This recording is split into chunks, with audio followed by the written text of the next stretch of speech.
உலகம் எப்பொழுதும் மாறிக்கொண்டே இருக்கும். இன்று நம் கையில் இருக்கிறதெல்லாம் நாளைக்கு இல்லாமல் போகலாம். வேதாகமம் ஒரு பெரிய சத்தியத்தை சொல்லுகிறது.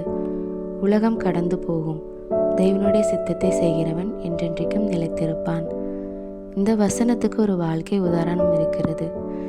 அது லோத் என்ற மனிதனுடைய கதை. லோத் ஆபிரகாமுடன் சேர்ந்து நடந்தவன். தேவன் அவனை ஆசிர்வதித்தார். ஒரு நாள் அவனுக்கு ஒரு சாய்ஸ் வந்தது. ஒரு பக்கம் தேவனுடைய சித்தம், மறுபக்கம் வளமான அழகான உலகம். லோத் கண்களால் பார்த்து சோதோம் நகரத்தை தேர்ந்தெடுத்தான். வெளியில் பசுமை, உள்ளே பாவம். ஆரம்பத்தில் எல்லாம் நன்றாக இருந்தது. ஆனால் முடிவில் அவன் சொத்தை இழந்தான், அவன் அமைதியை இழந்தான்.